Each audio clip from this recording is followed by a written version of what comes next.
Starting లోనే ఒక కుర్రాడు లిఫ్ట్ లో కనిపిస్తాడు మనకి. ఆ లిఫ్ట్ స్పీడ్ గా కిందకి వెళ్తూ ఉంటుంది. ఆ కుర్రాడికి ఆ లిఫ్ట్ లోకి ఎలా వచ్చాడో అన్న విషయం కూడా గుర్తుండదు. తనకి ఆ విషయం కాదు, తన జ్ఞాపకాలే అసలు గుర్తుండవు. అప్పుడే తనకి కింద నుంచి ఏదో సౌండ్ వినిపిస్తుంది.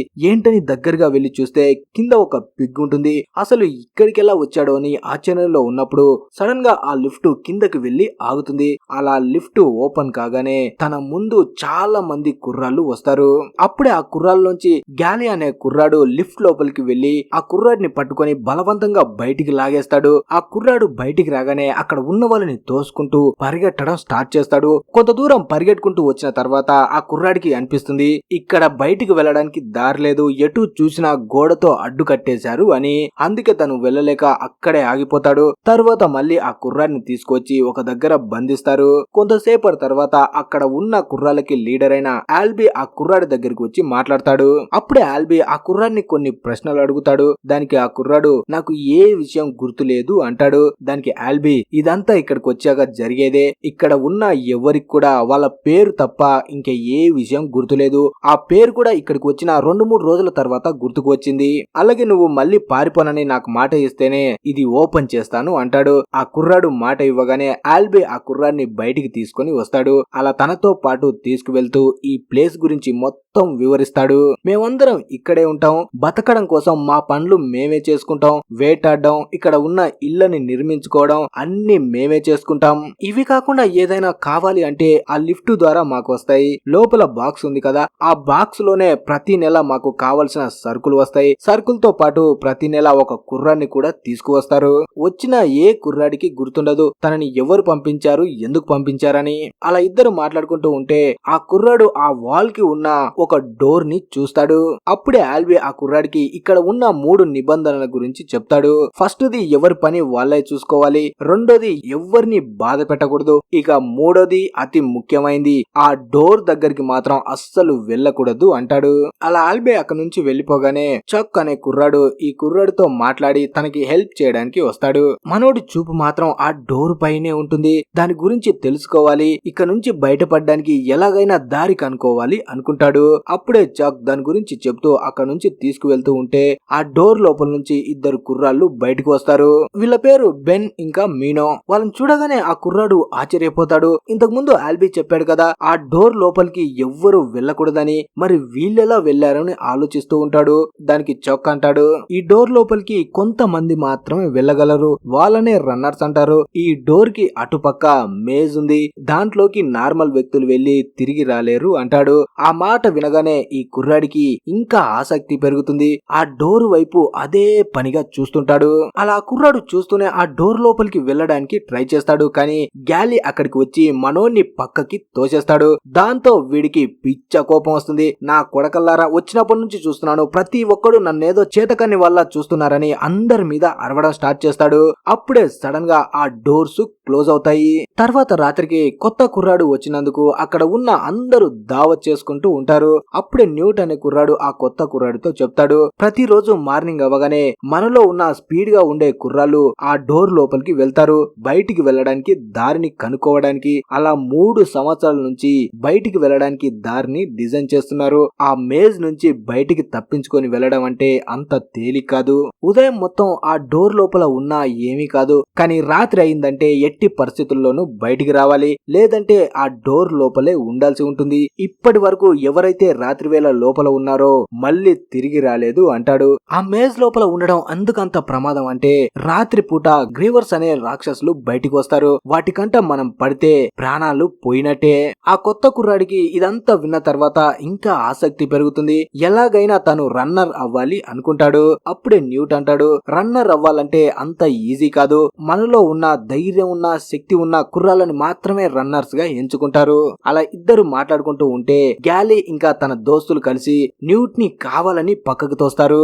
వీళ్ళిప్పుడు చిన్నగా బాక్సింగ్ ఆడుతూ ఉంటారు. ఆ కొత్త కుర్రాన్ని గ్యాలీ చూడగానే మనమిద్దరం కొట్టుకుందామని ఆ కొత్త కుర్రాన్ని ఫైట్ కి రమ్మని అంటాడు. ఇప్పుడు ఒక సర్కిల్ ని గీసి ఆ సర్కిల్ బయటికి ఎవరైతే తోసేస్తారో అతను ఓడిపోయినట్టు. వెంటనే ఇద్దరు ఫైట్ కి సిద్ధమవుతారు. అందరూ చప్పట్లు కొడుతూ ఫైట్ కోసం ఎంకరేజ్ చేస్తూ ఉంటారు. ఈ ఫైట్ లో గ్యాలీ కావాలని ఆ కొత్త కుర్రాన్ని కొట్టడానికి ట్రై చేస్తాడు. కొత్త కుర్రాడు కూడా వెనక్కి తగ్గకుండా ఫైట్ చేయడానికి ముందుకొస్తుంటాడు. అప్పుడు గ్యాలీ కావాలని ఆ కొత్త కుర్రాన్ని తంతే తను కింద పడతాడు. కింద పడ్డప్పుడు తన తల భూమికి గట్టిగా తగులుతుంది. అలా తగలడం కూడా తన మంచికే అవుతుంది. ఇప్పుడు తన పేరు తనకి గుర్తుకు వస్తుంది. తన పేరు థామస్. థామస్ నైట్ కి పడుకొని ఉన్నప్పుడు తనకి విజన్స్ గుర్తుకు వస్తాయి. ఈ విజన్ లో తను ఒక ల్యాబ్ లో ఉన్నట్టు, ఆ ల్యాబ్ లో నుంచి పారిపోతున్నట్టు, అప్పుడే ఒక లేడీ వికెట్ ఈజ్ గుడ్ అని పదే పదే అంటున్నట్టు తనకి గుర్తుకు వస్తాయి. తర్వాత మార్నింగ్ ఆల్బీ థామస్ ని ఆ గోడ దగ్గరికి తీసుకువెళ్తాడు. అక్కడ గోడపై చాలా పేర్లు రాసి ఉంటాయి. అదంతా థామస్ చూస్తూ ఉంటే మధ్య మధ్యలో పేర్లని చెరిపేసినట్టు అనిపిస్తుంది. ఇవి ఏంటని ఆల్బీని అడిగితే ఆ చెరిగిపోయిన వాళ్ళు ఇప్పుడు మన మధ్య లేరు అంటాడు. తర్వాత థామస్ సామాన్ కోసం అడవిలోకి వెళ్తాడు. అలా లోపలికి రాగానే చెట్లకు వేలాడదీసిన కొన్ని అస్థి పంజరాలు కనిపిస్తాయి. వాటిని చూసి మనోడు భయపడతాడు. అప్పుడే సడన్ గా తన ముందుకి బెన్ వస్తాడు. బెన్ కొంచెం విచిత్రంగా బిహేవ్ చేస్తూ ఉంటాడు. థామస్ కి ఏమీ అర్థం కాదు. అసలు ఏం జరిగిందని తనను అడిగే లోపే బెన్ తన మీద అటాక్ చేయడానికి వస్తాడు. తను ఇప్పుడు జోంబీ లాగా బిహేవ్ చేస్తూ ఉంటాడు. తన మీద పడి కరిచేస్తూ ఉంటే అక్కడ ఉన్న స్కెల్టన్ ని తీసుకొని బెన్ మీద అటాక్ చేసి థామస్ తప్పించుకోవడానికి ట్రై చేస్తాడు. కానీ బెన్ తనని విడిచిపెట్టకుండా వెంట పడతాడు. థామస్ మాత్రం వాడికి దొరకకుండా మిగతా వాళ్ళు ఉన్న ప్లేస్ కి పరిగెట్టుకొస్తాడు. అక్కడికి వచ్చిన తర్వాత కూడా అందరూ చూస్తూ ఉండగానే బెన్ థామస్ ని పట్టుకొని తనని చంపబోతూ ఉంటాడు. బెన్ ని ఆపడానికి న్యూట్ అక్కడ ఉన్న కర్ర తీసుకొని వాడి తల మీద కొడతాడు. తను కింద పడగానే అందరూ వచ్చి తనని పట్టుకొని తనకి ఏం జరిగింది అని తన కడుపు మీద చూస్తే విచిత్రమైన గాయమై ఉంటుంది. అది చూడగానే ఆల్బీ తనని ఒక ప్లేస్ లో బంధిస్తాడు. తర్వాత థామస్ బెన్ కి ఏం జరిగిందని ఆల్బీని అడిగితే ఆల్బీ చెప్తాడు తనకి అయిన గాయం ఆ డోర్ లోపల ఉన్న గ్రీవర్స్ అనే రాక్షసుల వల్ల అయ్యింది. అవి రాత్రి పూటనే ఇలా చేస్తాయి. కాకపోతే ఇప్పుడు పగటి పూటనే బెన్ కి ఈ రకంగా జరగడం చూసి మేము కూడా ఆశ్చర్యపోతున్నాం అంటాడు.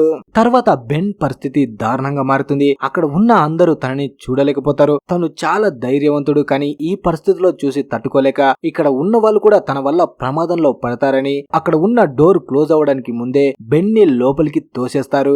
తర్వాత అదే రోజు రాత్రి థామస్ కి మళ్ళీ విజన్స్ వస్తాయి. ఈ విజన్ లో ల్యాబ్ లో ఒక లేడీ తన ముందు నిలబడి ఉంటుంది. అలాగే తన పక్కన ఇంకో అమ్మాయిపై కూడా ఎక్స్పెరిమెంట్ చేస్తూ కనిపిస్తారు.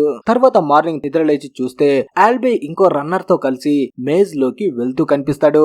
ఆల్బీ నిజానికి రన్నర్ కాదు. అయినా సరే తను ఎందుకు వెళ్ళాడని న్యూట్ ని అడిగితే న్యూట్ చెప్తాడు తను బెన్ గుర్తుల్ని ఫాలో చేస్తూ వెళ్ళాడు. తను ఎక్కడికి వెళ్ళాడో కనుక్కోవాలని. నిజానికి ఆల్బీనే ఈ ప్లేస్ కి ఫస్ట్ వచ్చిన వ్యక్తి. ఆ లిఫ్ట్ లో తను వచ్చి ఇక్కడ ఉన్నప్పుడు ఇంకా ఎవ్వరు రాలేదు. వాళ్ళు వచ్చే 1 మంత్ వరకు ఆల్బీ ఒక్కడే ఈ ప్లేస్ లో గడిపాడు. ఈ రోజు రాత్రి అవుతున్నా సరే లోపలికి వెళ్లిన ఆల్బీ వాళ్ళు తిరిగి రారు. అందరూ ఆ డోర్ దగ్గర నిలబడి వాళ్ళ కోసమే వెయిట్ చేస్తూ ఉంటారు. చాలా సేపటి తర్వాత మీనో గాయపడ్డ ఆల్బీని మోసుకుంటూ బయటికి తీసుకువస్తూ కనిపిస్తాడు. కానీ తనని తీసుకువస్తున్నప్పుడే డోర్ కూడా క్లోజ్ అవుతూ ఉంటుంది. వాళ్ళు రాలేకపోతారు. దాంతో వాళ్ళని కాపాడడం కోసం ఏమీ ఆలోచించకుండా థామస్ ఆ డోర్ లోపలికి వస్తాడు. తను లోపలికి రాగానే డోర్ క్లోజ్ అవుతుంది. గ్రీవర్స్ ఆల్బీ పైన కూడా అటాక్ చేసి ఉంటాయి. అంటే తను కూడా బెన్ లాగా మారబోతూ ఉంటాడు. అప్పుడే థామస్ తనని కాపాడాలనుకుంటాడు. కానీ మీనో మాత్రం అంత సీన్ లేదు. ఇప్పటి వరకు గ్రీవర్స్ ఎవరి మీదైతే అటాక్ చేశాయో వాళ్ళు అస్సలు బతకలేదు, మనం ఆశలు వదులుకోవాలి అంటాడు. కానీ థామస్ మాత్రం ఎలాగైనా ఆల్బీని బతికించాలి అనుకుంటాడు. అప్పుడే గ్రీవర్స్ వస్తున్నట్టు సౌండ్ వీళ్ళకి వినిపిస్తుంది. వీళ్ళు వెంటనే అక్కడ నుంచి తప్పించుకోవాలనుకుంటారు. కానీ థామస్ మాత్రం ఆల్బీని కాపాడడం కోసం పక్కన ఉన్న పొదల మధ్యలో ఆల్బీని వేలాడదీసి తనని కాపాడాలి అనుకుంటారు. అలాగే ఇద్దరు కలిసి తనకి తాడు కట్టి పైకి లాగుతారు. కానీ అప్పుడే గ్రీవర్స్ రావడంతో మీనో తనని వదిలేసి వెళ్లిపోతాడు. కానీ థామస్ మాత్రం అలాగే పట్టుకొని ఆల్బీని ఒక ప్లేస్ లో వేలాడదీస్తాడు. అప్పుడే గ్రీవర్స్ అక్కడికి వస్తాయి. థామస్ కూడా బయటికి రాకుండా ఆ పొదల చాట్ ని దాక్కుంటాడు. గ్రీవర్స్ అక్కడికి వచ్చి థామస్ ని కానీ ఆల్బీని కానీ మీనోని కానీ ఎవ్వరిని చూడకుండా తిరుగుతూ ఉంటాయి. అప్పుడే థామస్ ఆ గ్రీవర్స్ ని చూసి అర్థం చేసుకుంటాడు. ఇవి నిజమైన మాన్స్టర్స్ కావు, ఇవి రోబోట్స్. ఎవరో వీటిని తయారు చేసి ఇక్కడ పెట్టారు అనుకుంటాడు. అలా గ్రీవర్స్ అక్కడ నుంచి వెళ్లిపోయిన తర్వాత ఆ పొదల చాట్ నుంచి థామస్ బయటికి వస్తాడు. థామస్ బయటికి వచ్చి చుట్టూ చూస్తే తనకి ఎవ్వరు కనిపించరు. గ్రీవర్స్ వెళ్లిపోయాయి అనుకుంటాడు. కానీ అప్పుడే తన భుజం మీద ఏదో పడినట్టు అనిపిస్తుంది. వెంటనే పైకి చూస్తే సడన్ గా గ్రీవర్ అక్కడికి వచ్చి తన మీద అటాక్ చేస్తుంది. దాని నుంచి తప్పించుకోవడం కోసం థామస్ అక్కడ ఉన్న పొదల్ని పట్టుకొని వేలాడతాడు. గ్రీవర్ కూడా తనని పట్టుకోవడానికి ఆ పొదలపైకి దూకి దాని పెద్ద పెద్ద కాళ్ళు దాంట్లో ఇరుక్కుపోతాయి. అవుతాయి. థామస్ తప్పించుకోవడానికి టైం దొరుకుతుంది. వెంటనే అక్కడి నుంచి పారిపోతాడు.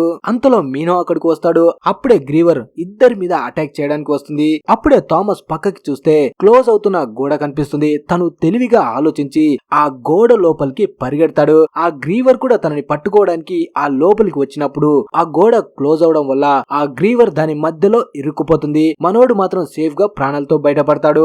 మార్నింగ్ అవ్వగానే డోర్స్ ఓపెన్ అవుతాయి. బయట ఉన్న వాళ్ళు అనుకుంటారు రాత్రి మొత్తం లోపల ఉన్నా కూడా ప్రాణాలతో ఆల్బీని బయటికి తీసుకువచ్చిన థామస్ ని మీనోని వీళ్ళు మెచ్చుకుంటారు. అప్పుడే మీనో అక్కడ ఉన్న వాళ్ళకి చెప్తాడు థామస్ వేసిన ప్లాన్ వల్లే ఒక గ్రీవర్ ని మేము చంపగలిగాం అని. తర్వాత అందరూ ఒక మీటింగ్ పెట్టుకుంటారు. అప్పుడే గ్యాలీ అంటాడు ఇక్కడ ఉన్న పద్ధతులను తప్పి థామస్ లోపలికి వెళ్ళినందుకు తనకి శిక్ష విధించాలి అంటాడు. కానీ మీనో మాత్రం తనకి శిక్ష విధించడం కాదు, తను చాలా తెలివైనవాడు, తనని కూడా ఒక రన్నర్ గా చేయాలి అంటాడు. గ్యాలీ తప్ప అక్కడ ఉన్న వాళ్ళందరూ మీనో మాటల్ని సమర్థిస్తారు. అలా వీళ్ళు మాట్లాడుకుంటూ ఉంటే సడన్ గా బయట లిఫ్ట్ వస్తున్న సౌండ్ వినిపిస్తుంది. అందరూ పరిగెట్టుకుంటూ బయటికి వస్తారు ఆశ్చర్యంగా. ఎందుకంటే ఇంత తొందరగా లిఫ్ట్ రాకూడదు కదా అని. అలా లిఫ్ట్ దగ్గరికి వస్తే లిఫ్ట్ లోపల ఒక అమ్మాయి వీళ్ళకి కనిపిస్తుంది. థామస్ ఆ అమ్మాయిని చూడగానే గుర్తుపడతాడు. ఇంతకు ముందు తన కలలో కనిపించింది ఈ అమ్మాయే అని. ఆ అమ్మాయి చేతిలో ఒక నోట్ కూడా ఉంటుంది. దాన్ని ఓపెన్ చేసి చూస్తే ఈ ప్లేస్ కి వచ్చే లాస్ట్ పర్సన్ తనే అని ఉంటుంది. వీళ్ళు మాట్లాడుకుంటూ ఉన్నప్పుడే సడన్ గా ఆ అమ్మాయికి మెలకు వస్తుంది. తను థామస్ ని పేరు పెట్టి పిలిచి మళ్ళీ స్పృహ కోల్పోతుంది. తర్వాత ఆ అమ్మాయిని అక్కడ ఉన్న గుడిసెలోకి తీసుకువెళ్తారు. ఇప్పుడు థామస్ మళ్ళీ ఆ మేజ్ లోకి వెళ్లాలనుకుంటాడు. ఎందుకంటే తన దగ్గర ఉన్న ప్రశ్నలకి ఇంకా సమాధానాలు దొరకలేదు అని. అప్పుడే మీనో వాళ్ళతో పాటు ఇంకా ముగ్గురు రన్నర్స్ ని కూడా రెడీ చేస్తాడు. అలా ఐదుగురు ఆ డోర్ లోపలికి వచ్చాక కొంత దూరం రాగానే వాళ్ళకి చనిపోయిన గ్రీవర్ కనిపిస్తుంది. దీన్ని లాస్ట్ నైట్ థామసే చంపింది. అప్పుడే దాని కాల్ని పక్కకి లాగితే దాని లోపల ఒక డివైస్ లాంటిది వీళ్ళకి కనిపిస్తుంది. వెంటనే ఆ డివైస్ ని తీసుకొని మళ్ళీ తిరిగి వెనక్కి వచ్చేస్తారు. బయటికి వచ్చాక ఆ డివైస్ గురించి తెలుసుకోవడానికి ట్రై చేస్తారు. దాని మీద వికెడ్ అని రాసి ఉంటుంది. ఇంతవరకు వీళ్ళకి లిఫ్ట్ లో వస్తున్న ప్రతి వస్తువు మీద కూడా ఇదే పేరు రాసి ఉంటుంది. దాంతో వీళ్ళకి అర్థమవుతుంది ఎవరైతే మనం ఇక్కడ బతకడానికి సామాన్లు పంపిస్తున్నారో వాళ్ళే ఈ గ్రీవర్స్ ను కూడా తయారు చేశారు అని. థామస్ ఇంకా ఆ డివైస్ గురించే తెలుసుకోవడానికి ట్రై చేస్తాడు. గ్యాలీ మాత్రం వీడు మాటి మాటికి రూల్స్ తప్పుతున్నాడు, వీడికి శిక్ష విధించాల్సిందే అంటాడు. అప్పుడు న్యూట్ మనకి ఇంకా కొన్ని విషయాలు తెలియాలంటే ఇంకో రాత్రి కూడా థామస్ ఆ మేజ్ లోపలే ఉండాల్సి ఉంటుంది అంటాడు. తర్వాత అక్కడ ఉన్న వాళ్ళు థామస్ ని తీసుకువెళ్లి ఆ మేజ్ కి సంబంధించిన నమూనాని చూపిస్తారు. అక్కడ మొత్తం 8 సెక్షన్లు ఉంటాయి. ఈ మేజ్ ప్రతిరోజు ఒకే సెక్షన్ కాకుండా వేరు వేరు సెక్షన్స్ ని ఓపెన్ చేస్తుంది. ఈ 8 సెక్షన్స్ కూడా ఒకే విధంగా రన్ అవుతాయి. అప్పుడే థామస్ ఆ డివైస్ మీద ఉన్న 7 నెంబర్ ని చూసి ఈ క్రీచర్ 7 సెక్షన్ నుంచి వచ్చిందేమో అనుకుంటాడు. తర్వాత బయటికి వస్తే ఆ అమ్మాయికి మెలకు వచ్చి ఉంటుంది. తను అక్కడ ఉన్న టవర్ మీదకి ఎక్కి కింద ఉన్న వాళ్ళ పైకి వస్తువుల్ని విసురుతుంది. సడన్ గా ఆ అమ్మాయి థామస్ ని అక్కడ చూడగానే వస్తువులు విసరడం ఆపేస్తుంది. వెంటనే థామస్ ఆ అమ్మాయితో మాట్లాడడానికి పైకి వెళ్తాడు. ఆ అమ్మాయికి తన పేరు టెసా అని మాత్రమే గుర్తుంటుంది, ఇక ఏ విషయం గుర్తుండదు. స్టార్టింగ్ లో తను థామస్ పేరునైతే పిలిచి ఉంటుంది కానీ ఇప్పుడు తనకి ఏమీ గుర్తుండదు. అలా ఇద్దరు కొంతసేపు మాట్లాడుకున్న తర్వాత ఆ అమ్మాయి చెప్పిన విషయాలను బట్టి ఇంతవరకు తన కలలో వచ్చిన విషయాలే తనకి చెప్పి ఉంటుంది. అప్పుడే ఆ అమ్మాయి తన జేబులో నుంచి బ్లూ కలర్ లో ఉన్న ఇంజెక్షన్ ని బయటికి తీస్తుంది. దాని మీద కూడా వికెడ్ అని రాసి ఉంటుంది. ఇంతకు ముందు మనోడి కలలో కూడా వికెడ్ ఈజ్ గుడ్ అని చెప్పి ఉంటారు. ఆ ఇంజెక్షన్ ని తీసుకొని గాయపడ్డ ఆల్బీకి ఇవ్వడానికి వెళ్తాడు. తను దగ్గరికి రాగానే ఆల్బీ విచిత్రంగా బిహేవ్ చేస్తాడు. తన గొంతు పట్టుకొని చంపడానికి ట్రై చేస్తాడు. కానీ అందరూ తనని ఆపుతారు.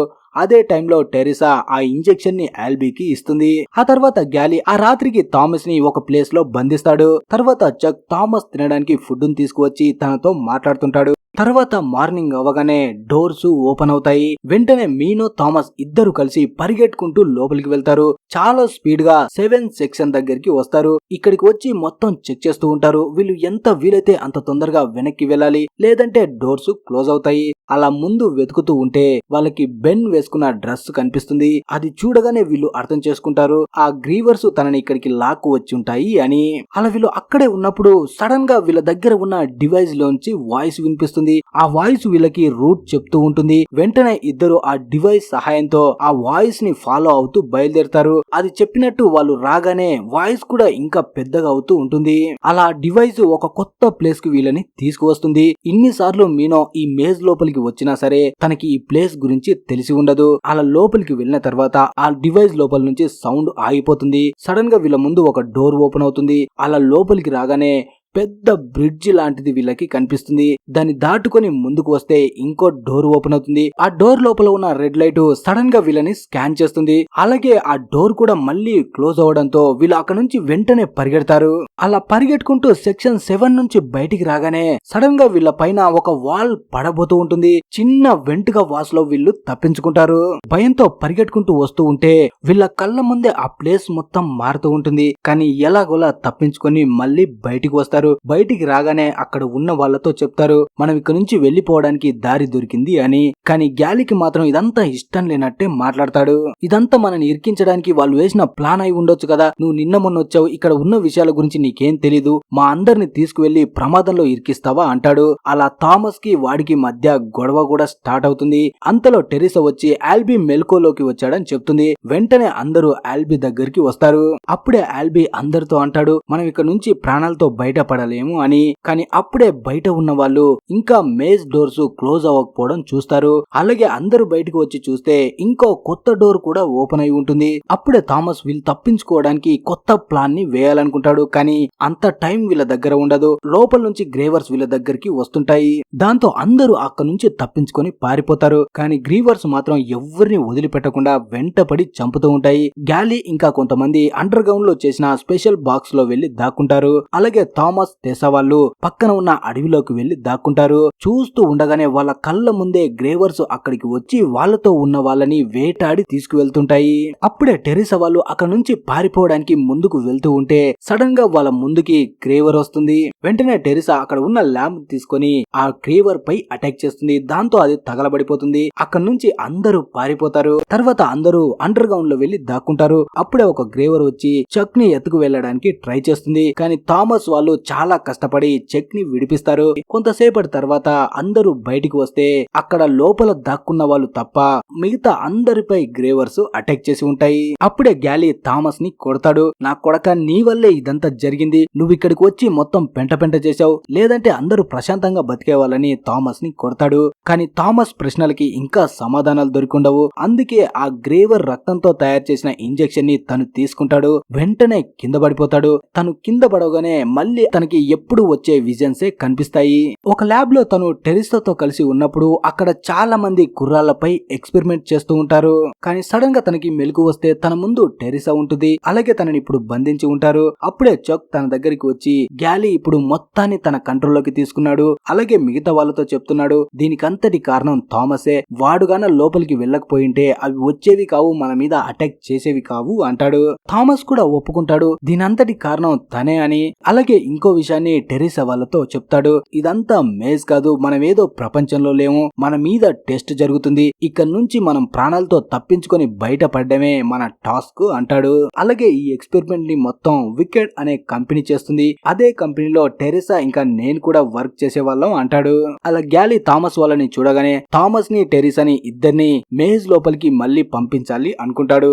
అలాగే అక్కడ ఉన్న వాళ్ళలో కొంతమందికి థామస్ కి నిజంగానే బయటికి వెళ్ళడానికి దారి తెలుసు అనుకుంటారు. అందుకే వాళ్ళు థామస్ కి సపోర్ట్ చేస్తారు. అప్పుడే థామస్ అక్కడ ఉన్న వాళ్ళ నుంచి విడిపించుకొని గ్యాలీకి కత్తి గురి పెడతారు. నా కొడుక ముందుకు వస్తే నేను చంపేస్తాను అని. అలాగే మీనో కూడా థామస్ కే సపోర్ట్ చేస్తాడు. అప్పుడే థామస్ మేము శాశ్వతంగా ఇక్కడ నుంచి బయటికి వెళ్ళబోతున్నాం, మాతో పాటు ఎవరైనా రావాలనుకుంటే రావచ్చు అంటాడు. గ్యాలీ అనుకుంటాడు పిచ్చిన కొడుకులు మీరు బయటికి వెళ్ళలేరు, మీతో పాటు ఎవ్వరు రారు అని. కానీ చాలా మంది థామస్ తో వెళ్ళడానికి లోపలికి వెళ్తారు. అలా అందరూ లోపలికి వచ్చిన తర్వాత చాలా కష్టపడి సెక్షన్ 7 దగ్గరికి వస్తారు. ఇప్పుడు వాళ్ళ ముందు ఒక పెద్ద గ్రేవర్ ఉంటుంది. దాని నుంచి తప్పించుకొని బయటపడాలి. అలా అందరూ తెలివిగా దాని దగ్గరికి వెళ్తూ దాని నుంచి తప్పించుకోవడానికి అటాక్ చేస్తుంటారు. అది కొంతమందిపై అటాక్ చేసి కిందకి కూడా పడేస్తుంది. అప్పుడే టెరిసా అనుకోకుండా దాని మీద అటాక్ చేయడానికి వెళ్లి తన చేతిలో ఉన్న డివైస్ ని పక్కకు పడేస్తుంది. చోక్ దాన్ని పట్టుకోవడానికి వెళ్తాడు. కానీ అప్పుడే కింద నుంచి కూడా ఇంకో గ్రేవర్ బయటకు వస్తుంది. అప్పుడే చక్ పైన ఉన్న వాళ్ళకి చెప్తాడు కింద నుంచి ఒక గ్రేవర్ పైకి వస్తుంది వస్తుంది అని వెంటనే అందరూ వెళ్లి మళ్ళీ దాన్ని ఆ లోయలోకి తోసేస్తారు.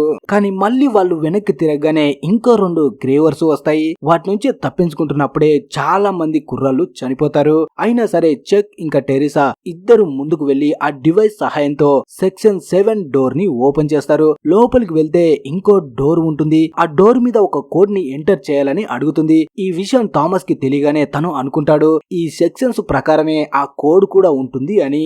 అప్పుడే మెను ఇక్కడ ఉన్న సెక్షన్స్ ని బట్టి ఆ కోడ్ సీక్వెన్స్ ని చెప్పడానికి ట్రై చేస్తుంటాడు. మొత్తం సీక్వెన్స్ ని చెప్పేలోపే పైనుంచి ఒక క్రేవర్ తన మీద పడుతుంది. అప్పుడే ఒక కుర్రాడు ఆ మోన్స్టర్ దృష్టిని మళ్లించడానికి దాని మీద అటాక్ చేస్తాడు. దాంతో మెను ప్రాణాలతో బయటపడతాడు. అలా బయటికి రాగానే ఆ సీక్వెన్స్ ని చెప్పగానే టెరిసా కోడ్ ని ఎంటర్ చేస్తుంది. ఆ డోర్ ఓపెన్ అవుతుంది. ఆ డోర్ ఓపెన్ అవగానే మేజ్ కి సంబంధించిన అన్ని దారులు మూసుకుపోతాయి. ఇప్పుడు కొత్తగా వీళ్ళు ఇంకో దారి నుంచి ఒక టన్నల్ లోపలికి వస్తారు. ఆ టన్నల్ ని చూస్తే వీళ్ళకి చాలా ఫీచరిస్టిక్ గా అనిపిస్తుంది. వెంటనే లైట్స్ కూడా ఆన్ అవుతాయి. ఆ టన్నల్ ద్వారా ఒక ల్యాబ్ లోకి వస్తారు. ల్యాబ్ లోపల చాలా మంది సైంటిస్టులు గార్డ్లు చనిపోయి కనిపిస్తారు. అలా ల్యాబ్ మొత్తం చూస్తూ ఒక రూమ్ లోకి వస్తే రూమ్ లో చాలా కెమెరాస్ ఉంటాయి. ఆ కెమెరాస్ చూసి వీళ్ళు అర్థం చేసుకుంటారు 24 అవర్స్ ఇక్కడ ఉన్న వాళ్ళు థామస్ వాళ్ళని గమనిస్తున్నారు అని.